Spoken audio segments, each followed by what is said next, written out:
Hey, what's up, guys? Coach Howell here for Football Pandemonium. Football Pandemonium. And today we have Coach Neal Renna from Eastern Illinois University joining us.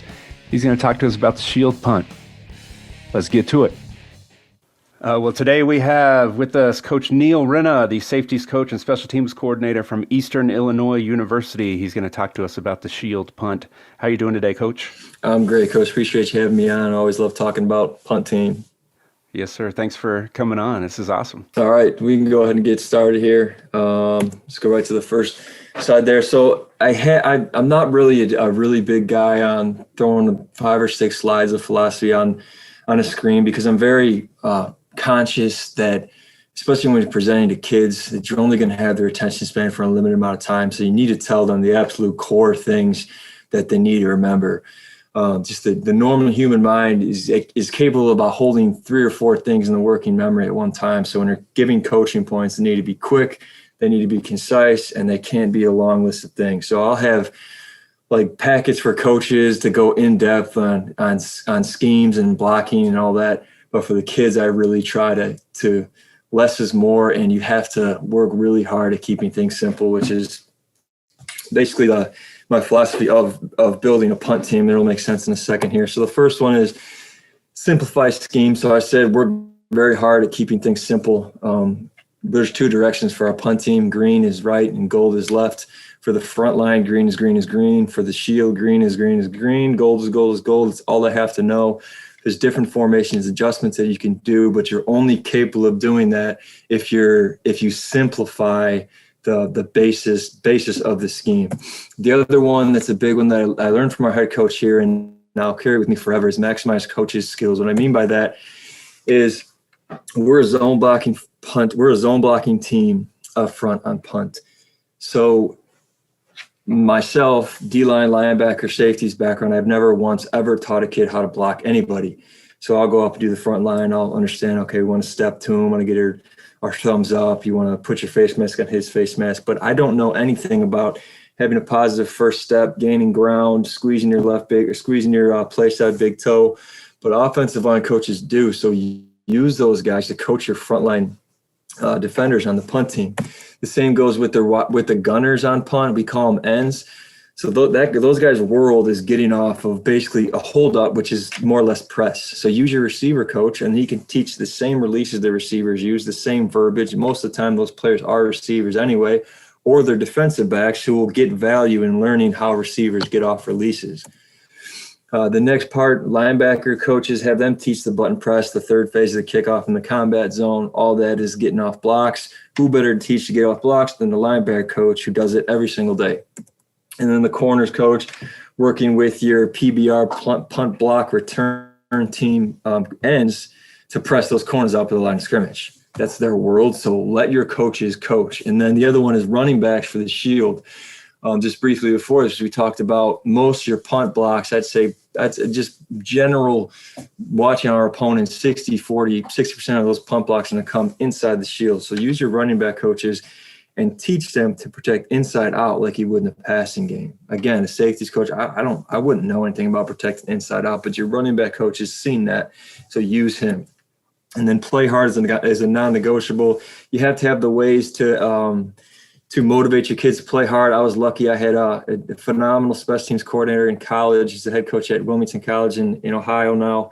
But he had a very unique way of making every player feel like they had a role and they matter. And it didn't matter if you were playing 83 plays at linebacker or 27 plays on every single special team. When you got on the bus, you had a job. You were going to go to the game and do that job. So get them to play hard. All right, so right into it. You can see our frontline players there. This is our base formation. Our frontline players, our guards and tackles will have 2-yard splits, and we'll use the PVC pipes, which I highly recommend you do because 2 yards is further than you think it is. And then the outside guys are 3, that the ends will be 3 yards from the tackles. Now, some people use 2, that's fine. 2 is simple because you can go 2 across the board. I like 3 just because any chance I can to make it a longer edge to widen the block point, I want to do that. If you look at the left end of this picture, sometimes he will have to cheat down to 2 to a bucket step and get the defender out of the C gap. So if you need to cheat, you can cheat. But for a general rule, I like 3 yards. It makes the block point longer, right and left. Front line, toes got to be on the center heels. The left shield here, his inside foot, his right foot has got to be aligned directly behind the snapper's near foot. So the snapper's left foot. And then the right shield, this is also important too. The right shield needs to be aligned 1 foot from the snapper's near foot. And the reason is if the shield players are too tight, then once again, your block point is shrunk. So they can't be too wide because then you're going to get penetrated inside, but usually that 1 foot range for the right shield is a good place to make sure you maximize the length of your shield. And then our middle shield, we'll put him directly behind the left shield facing the right shield. Now, everyone does this differently. At Missouri, we had a 3-shield sliding shield. We did a lot of rugby punts there.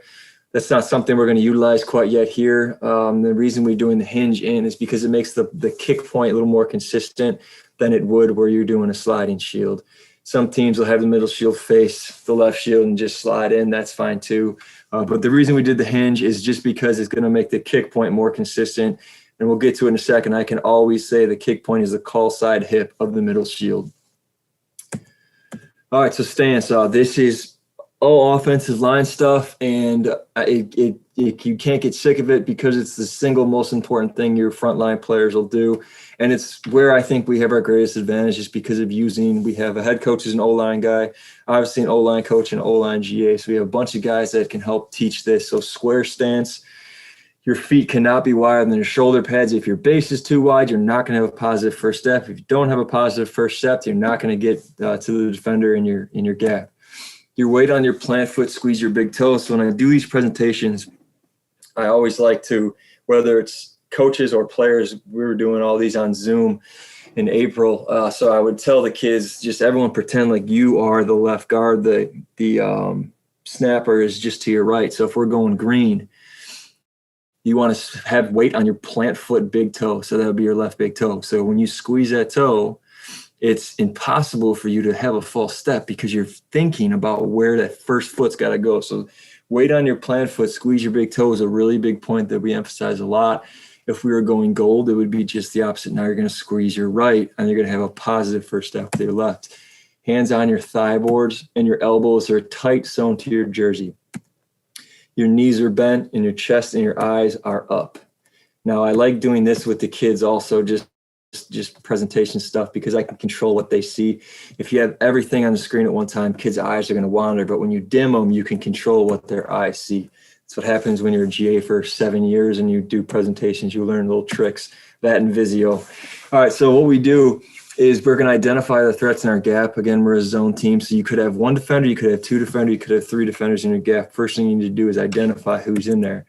Then you want to have a positive first step base for each bucket. It's absolutely critical. We already talked about being a left guard. Okay, I'm on a line of scrimmage. It's green, green, green. I see 1 in my gap. Great. I have 1 person in my gap. I'm squeezing a left big toe. My feet are under my shoulders, so I know I can have a positive first step. You're going to run out of your stance, right or left. And then, so this is the part where you can give them 1,000 different coaching points where their hands go, how far their foot should go, where their feet should be. But you need to have the kids understand that they got to run through who's ever aligned in their gap. So if you can have them know that, okay, I got 2-yard splits. All right, it's green or gold. I'm going to squeeze that big toe, and I'm going to run through who's ever my gap. That's what they need to know. Everything else you can remind them, but they need to know the meat of squeeze my big toe, positive first step, run through who's ever in my gap. Something we'll use is your face mask to his face mask to coverage, because that kind of takes care of where your hands, eyes, and feet should be. All right, so gap scheme, which we talked about on both sides of the formation. Now, this is also important. A gap is defined as your call side shoulder to head up on your call side teammate. So again, we're playing left guard. Come to the line of scrimmage. It's green, green, green. There's a defender on the center's left shoulder. That would be our gap. So that is our gap. If he moves to the right shoulder, then the shield's going to take care of that. But you need to know what you have to define what your gap is. Technique, 1 man in your gap. So we're going green. We're squeezing that big toe. We're going to have a positive first step. And I'll show you a visual of that in a second. Base for each bucket is what we call those. I'll talk more. And then you're going to punch and run your feet through him. face mask to coverage. A lot of kids will shuffle. You don't want that. You want squeeze your big toe, positive first step, run through who's ever aligned your gap. 1, 2, and go. There's an example of what that would look like there. It'd be green, green. So how do I know which step to use? It's a big question. And this is from our offensive line coach, and I love it. And if you looked at our pods practice tape, you'd be seeing our kids do this. So what I have them do is I just have them put their arm up, one arm or two arms. If the man is on your shoulder, that's a base step. You can step right to him. If the man is inside your arm, that would be a reach step. If he's outside your fingers, that's a bucket step. So base, reach, bucket, positive first step applies to all of them. There's a visual of that. So here's a clip of it. You can see that towel there. The towel is what offensive linemen use. So we're going to use the same thing because we're doing the same thing they do. You're going to see this player here. His base isn't bad. I'd put it maybe a little bit tighter. He's a taller player. He's about 6'2". But look at his foot is up and it's down in the ground. So this would be a good positive first step. The foot is up, it's down, it's over the towel. 1, 2, running out of his stance, getting into coverage. And then this is a good example of a reach step. Look at his foot again. Stance is good first off, underneath his shoulders. The foot is up, it's down, he's gaining ground. I can tell that he's squeezing his left big foot just because you can see just based on his step that he's conscious about getting a positive first step, up, down the ground, run through ever my gap. Here's a good example of a bucket step. So this clip here would be gold. So we're going to be punting left. So as you're looking at, that's the right end. And that player is always going to have a bucket step to get the player out of the C gap. So you can see his first step is really good too. It's up, it's down, his pad level's low. His face mask gets to the face mask of the defender in his gap, and he's running out of his stance. So that's a good look at a bucket step. And then one thing I like doing before you even get into going against defenders, just do a full line. Just get a nice end zone clip there, put your players out there, get your 2-3 yard splits, and just look at their steps, look at their stance. Are their feet even with their shoulders? Are they having a positive first step? Is that foot up and down? Are they false stepping? If you look at the backside end, he's kind of jumps out. It's a little too far in the bucket step. All right, so, and if you have 2 players in your gap, it's all this stuff up here is exactly the same. 2 players in your gap now, you're still going to have a positive first step, face mask to face mask on the furthest man in your gap now. So you get to the line of scrimmage, you're playing left guard.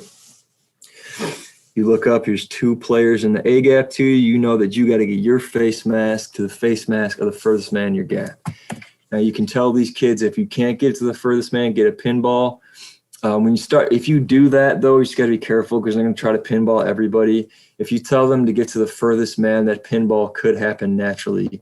I should have said this before. The reason I prefer zone over man in the punt front is if you do a man protection team, you're guaranteed to have at least 3 players on your shield at all times.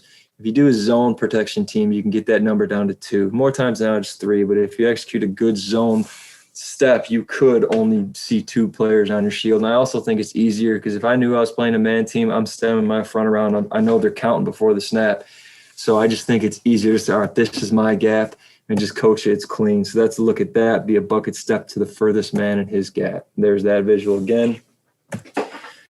Shoulders is the base step. Inside your wingspan is the reach step. Outside your wingspan is the bucket step. All right, so the shield now, we secure inside gaps first and react to outside threats. You have to protect the kick point, which we will talk about in detail. If there is an inside and outside pressure, you want to punch inside and surge to the outside threat. Those are the same words we use for our field goal blocked or our PAT field goal team. As often as we try to do in PAT field goal, the stance will be similar to punts. We try to keep everything. You try to keep the words the same, the stance is the same, so the kids know there's no gray area. They don't think, like, all right, what's my stance in this? They know it's elbows sewn to the jerseys, hands on our thigh boards, feet shoulder width apart, a little bit wide on the shoulder width apart. Our shield players, you want to keep your shoulders square and your elbows tight. You want to put your screws underneath his screws.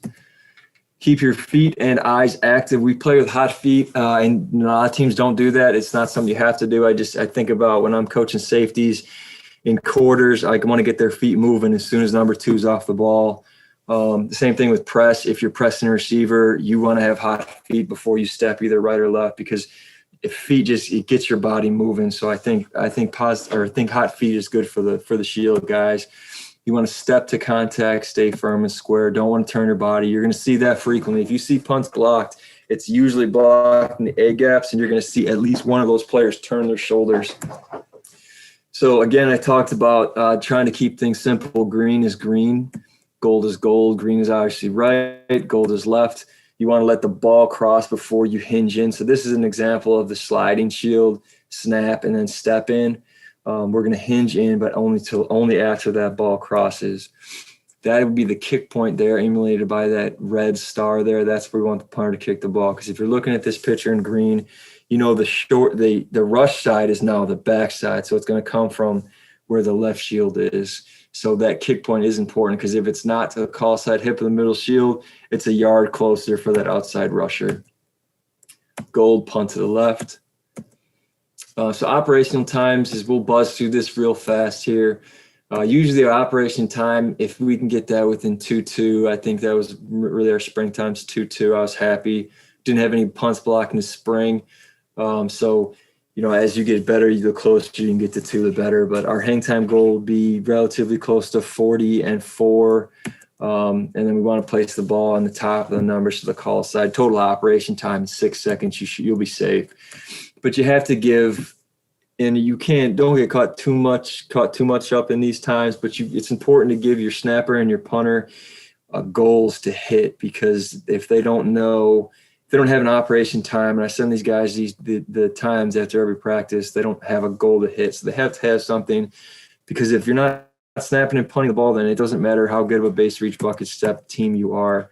Consistency, hang time before distance. Green, launch point is the call side hip of the middle shield, emulated by that red star there. Place the ball 40 yards deep, top of the numbers. And then same thing on the left there. The launch point is the call side hip of the middle shield. All right, so we'll do our installations here. And all this is the same thing I'll do with the kids. Again, I'll go through this presentation when we're done here, and I'm already going to change one thing.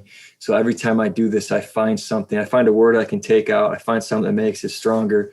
So this is the same things we do with our kids. So the detail might seem low, but the coaches will have the detail on the practice field. So green is punt to the right. Front line, block the gap to your right, face mask to face mask, and the furthest man your gap. They're going to hear that 100 times. The backside end, the left end of this pitch is what we talked about. He's got a bucket step and get cut off that C gap defender, because he will have the short edge if he doesn't. I'd rather the D defender obviously rush there because of where he's aligned, especially with the 3-yard split. The D gap defender is not going to be able to get there if your launch point is the call side hip of the middle shield. So that is, again, why we do the 3 yards and why it's imperative to cut off the C player over the D. Shield is going to hold their ground, protect the launch point.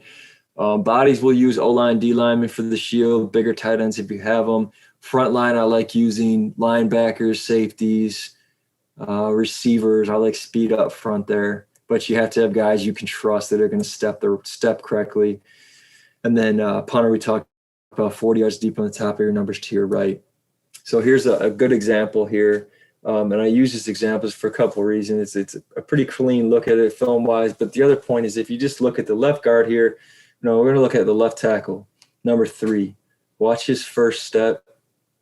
He gets it up, but he doesn't gain any ground. So because he doesn't gain ground, he doesn't get his face mask across the defender in his gap. You got to have that positive first step, and you got to get your face mask to face mask the first man in your gap. And I want you to look at 15 on it's going to be the guard on the right side. Watch his stance first off. His base is so wide that it's impossible for him to have too good of a positive first step, because he's going to be too wide. But you look at, he's not squeezing his big toe, because I can tell how his foot shifts that way. And then he opens up the gate right away and doesn't give a good clean zone step to that defender. So you can see all across the board, and it's everybody. There's very few times where I'll look at even our guys and think, oh, that's a clean step. But you can't ever get sick of coaching those things. That's the most important thing. All right, so just for the shield guys, I already talked about this. Secure inside gaps first. So this is another offensive line. Keep your shoulders square, your elbows sewn to your jersey. You want to have your hands up, thumbs up, and then your fingers are going to be out of the way, so pointing to the right and to the left. You want to step the contact, punch, and step simultaneously. And then the middle shield you got to make him think he's the toughest dude on your football team. He's got to take 2 defenders. He's got to have a low pad level. And then we use the term pitchfork up and through, eyes below his eyes. And then we talk about the punch and surge here. So this is what I'm talking about with this. This is a green look here. So the shield knows that the call side A gap is open. Our left guard knows he's got to step to the first man in his gap. But if you look at the D defender here, so the left shield knows that he doesn't have an immediate A gap threat because the left guard should take 2. So he needs to step inside, secure the inside step, and then punch inside and surge to the outside threat. But if your kick point is where it's supposed to be on green, that D gap defender is not going to be able to get there, but it is important to punch inside and then surge outside. And then there's just a look at that. You can see 55 punch inside, surge outside. Same thing with 46. Now this is 4 defenders on the shield. I always recommend putting those guys in stressful situations. And as many times you can go good versus good and get those guys real pressure from your real PBR team. Otherwise, you're going to get a false sense of security. You're going to see one blocked on game day. All right. So gold, we can go through it real fast now because we already said green's green, gold is gold. It's the exact same thing to the left. So now the left A gap is open. The shield is going to take care of them. So it really every one of these things is the same, and that it's built that way. So gold is to the left, and there's just a look at gold. We'll let this start over from the front. Presentation wise, I made all these on easygift.com. It's really easy. You just download a clip from Huddle and then throw it in here, so you don't have to worry about going back and forth or with a remote. And then Huddle tends to, on Zoom calls, stick. These won't, so I highly recommend doing that. But that's a look at gold. All right, so now this is where it gets fun to me because you can throw different formations at everybody. So green is green for the front line. They know they're blocking the man to their right. Same thing with the shield. Out, talks to the call side DN there. You're going to split him out so he gets a free release on the returner. It's only talking to him. You could put him at the bottom of the numbers to get a free release. Now, it's really a fluid alignment if you want. If you put him too wide, then it's going to make it really easy on the gunner to wash him out of bounds. If you put him too tight, then you're defeating the purpose of splitting him out. So just find an area you think comfortable. I like bottom of the numbers for him. And then gold out is the same thing now. It's just the left end is split out. Call side end, split out, get a free release on the turner. So both of those, green is green, and in our cadence we'll talk in a second. It's green, green, gold, gold. Don't matter if it's gold out, open, over, green is green. All right, so we'll go to open here, which is actually my favorite one. But you can see on this top picture there to the left, it's C-gap defender. That's a short edge. So you need to make sure if you're getting a heavy rush, green and gold open is not the way to go off the edge because you have a shorter edge there. If you're not, then I do love splitting both gunners out and getting a free release there. But it's easy because you just say open and it means those ends know, okay, I'm opened out. And then you go over now. So if you went green over, it's only talking to the backside end. So green means the left end comes over and splits out. Gold would just be the opposite. Gold means the right end comes over and splits out. And this is good if you're going to pin the ball on top of the numbers there, get your 2 speed guys down close to the returner right away. If you're facing a good returner, this is a good look to put in. All right, so we talked about green and gold, and you now know gold out, gold over, gold open. So what I like doing is I like throwing up in a huddle. I saw this watching a game this year, and I like it because you have 3 or 4 different formations you can do, and why run out there and get into green or gold open so they can just match you, and you can just do a quick little huddle, put those guys 3-4 yards from the ball, and then just break out, and you can see how it'll mess with the PBR team a little bit because they don't know which one you're doing, so they try to match you. So I like that. It's just an easy thing that'll take you 5 minutes in a pre-practice one day to put in. And it'll help you, I think, just because it should limit what the teams can do against you. The other one I really like is a shift. We did this a little bit at Missouri. I kind of changed some positions around. So we talked about the shield bodies being offensive linemen. So you can put, I put the left shield at guard. I put the middle and the right shield at tackle and tight end there. So offensive coaches now, number 5 is our best player, runs 10.5, fast as hell. Offensive coaches are looking, it's like, all right, I got split zone, I got gap schemes, I got bubble over there if I need it. And then you got a speed option over to the left if you want it. I'll show that in a second. So you throw that out in the field, shift, and let's this thing start over from the top here. So you throw the shift out, there starts the shift, and everyone just goes in. And now what do we got here? Oh, it's green open or green out, easy. Now you can only do this when your kids understand open out over all that. But what the call will be, it'll be shift to green out or shift to fake, whatever the fake is. So I just think that's very simple. Again, same thing. You put your huddle in first. You could put the shift in the next day or in a game week. Take 5 minutes. Is for us, we really were at about 15 guys on this, so they'll know their assignments. And there's no excuse now, technology-wise, why you can't get kids this video the night before. It takes them 7 minutes to watch it, 7 seconds to watch it on their phone, and they'll at least know coming into practice, all right, we're going to do this. Okay, so with the shift, here's one fake you have that you can do. So this is just one of 4 or 5 different ones that we have already. And then every week you can move players around and throw different ones in. But you can see the little now screen over there.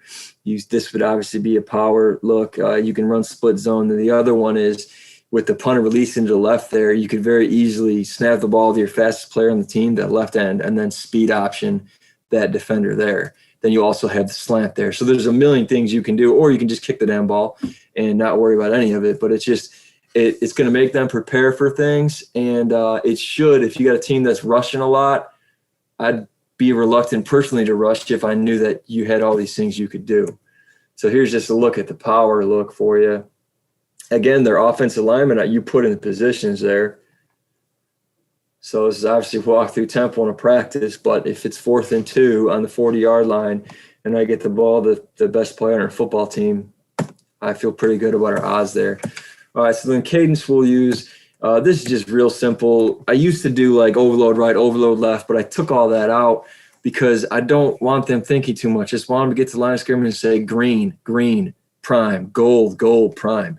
We have 3 or 4 different indicators because obviously after week 1, I'm going to call whoever we play and say, well, the indicator's prime, go on that. So we'll change up whether we snap on prime, after prime. We'll go jet cadences where it's first sound. We'll go freeze cadences where it's double primes. But point being, I made it simple. Green, green, prime, snap the football, punt the thing, let's go. Goal, goal, same thing. All right, so then rush demeanor. This is something that it'll help you a lot if your kids can understand it. So we get to the pictures right away. 2-point stance, knees bent, weight on the front foot, nose over toes, like a 3-4 defensive end. You could tell he's coming. That's a rush demeanor. You better get that positive first step. You better get your face mask, his face mask, and out into your coverage. 3-point stance here. You can see this. You can see this one and this one here. This dude's rushing. 3-point stance. Looks like he's running 40. His knees are bent, hands out in front, butt is raised. He's coming. You better get that step in and roll. On the other side, hold up demeanor.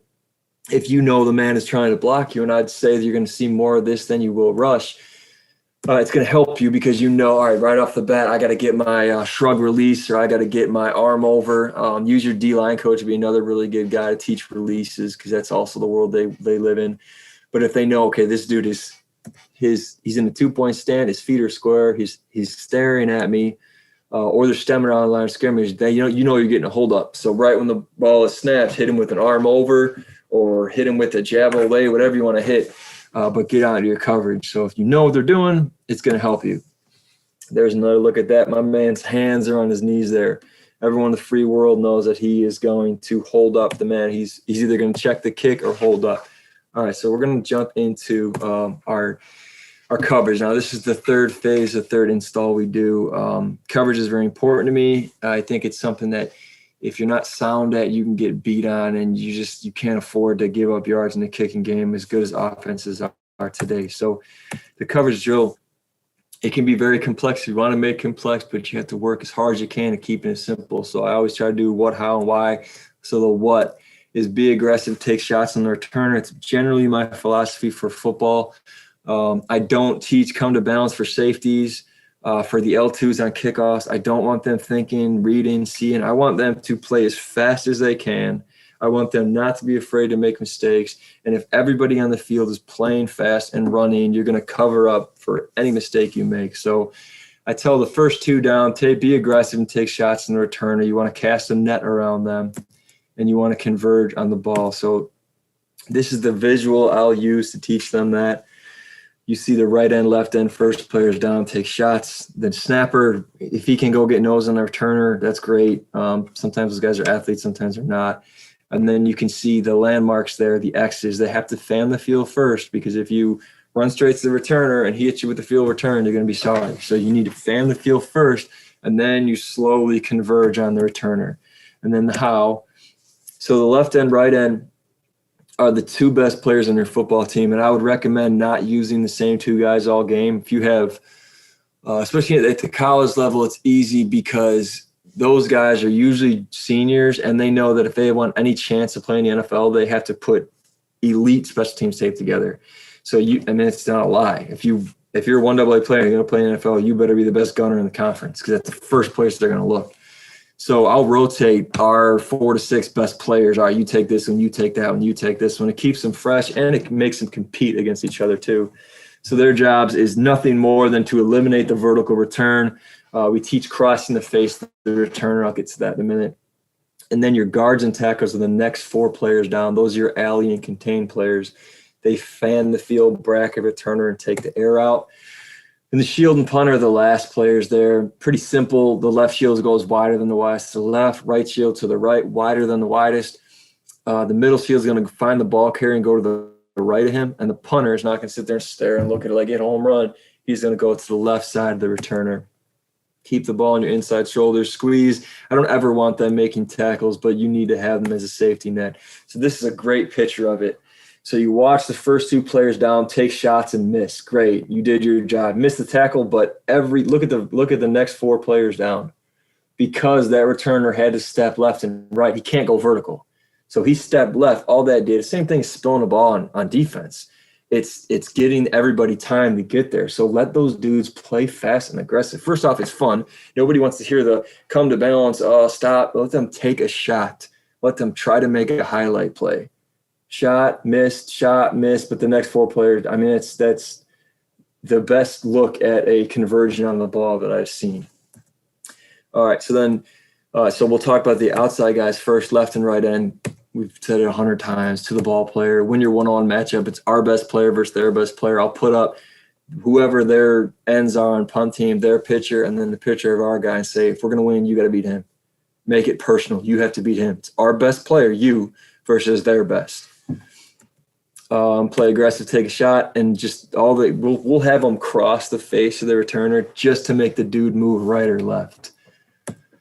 So the drill we'll do for this is called net drills, the first one we do, just because usually these guys be the first one down, they're going to take a shot. But to teach the drill, they have to understand, because what happens if they double the end and he's not the first guy down? Well, then he has to become a container alley player. So they need to understand what inside and in front is. So they're going to do the same drills. These are the gunners, and then your long snapper. You can either add him into your protection or tell him to go down and press nose on. So the left and the right guard, the alley players, their lanes, as you saw in that picture, is 5 yards outside the returner. They're going to fan the field first, and they're going to gradually take the air out of the return. The return is going to be on their inside shoulder. If they're the first players down, so they beat the gunners down because the gunners got held up, then they're going to go take a shot. So there's that look at that. There's the alley players there, highlighted right there. And then this is what their drill would look like. So the gunners already went. Now it's the guard's turn. Inside and in front 5 yards. Inside and in front 5 yards. Fanned a couple times. That's it. The tackles now, the contained players, 10 yards outside. Same coaching point. Gradually take the air out of the returner, keeping the returner on his inside shoulder. First players down, take a shot. There they are. And then there's the visual of them. Inside and in front. Same thing the guards did.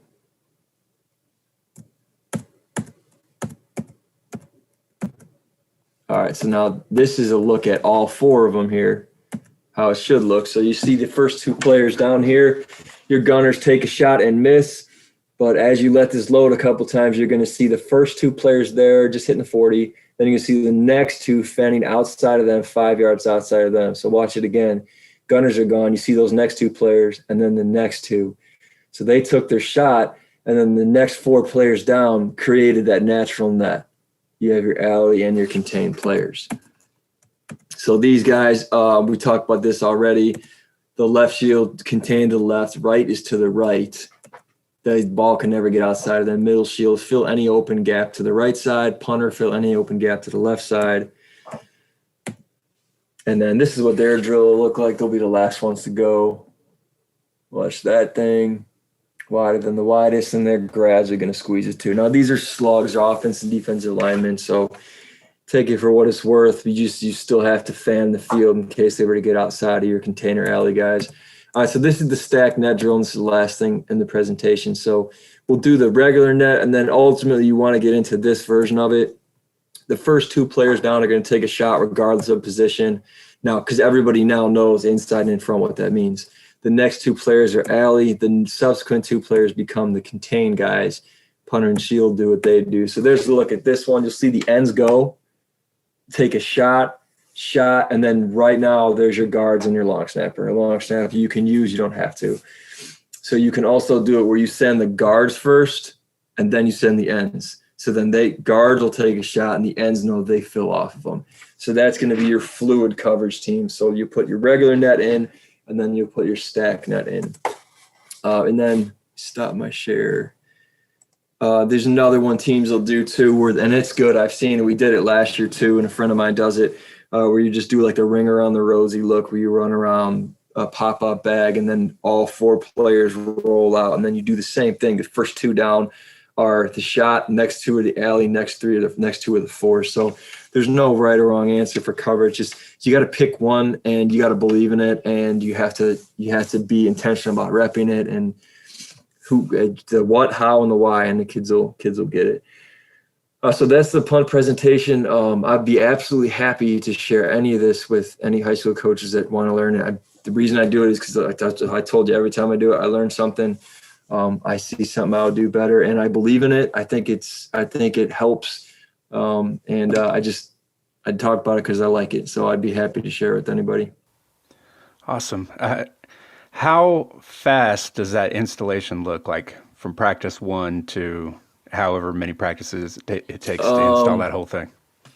Well, what we do is we kind of we go here in offense, defense, and special teams, do like an NFL model. So they're going to hear days 1 through 3 in the spring. Then they're going to hear it before they go home from the summer. They're going to hear it again before camp, and they're going to hear it again for fall camp. So like day 1, 2, and 3 for special teams, day 1 through 3 for offense and defense. They're going to hear it 4 different times through the year. So it is consecutive days where it's 1, 2, 3 whenever I get the punt meetings, but they're going to hear it. I mean, they've heard this same PowerPoint now 4 times. The 5th time will be when they come back. So we believe in A, B, and C they're going to hear it often.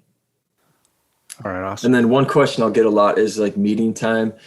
So I'm a big believer in 7-minute meetings for whatever reason. I don't know. I said it one day and it stuck with me because especially your special teams, you have 10 minutes of punt. They're going to listen to you for about 4, and then the last 3 is up to you if you can keep their attention. So I'll never go longer than 7 minutes. So it's all about preparation and cutting words out of that meeting and getting right to things kids can get to. And I always will send just the way technology is now, like I'll do all the Visio drawings the night before. I'll take and download clips, GIFs, and send them to the kids. It takes me 3 minutes, and it saves me time the next day so I can get right into what they need to see.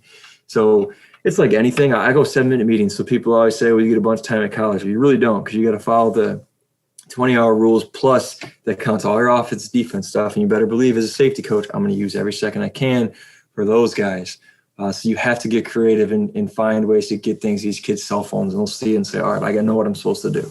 And then when you hit the field, there's no time to talk and explain. It is practice time. All right. Awesome. And how can we contact you? So Twitter, I'm going to just throw it up on my screen here. Okay. Awesome. See, and I told you now. The next presentation, I'm gonna have this already done because now I learned something I'll do different. 3633. So that is cell phone. Be more than happy to communicate that way. Twitter is here, and then email is here.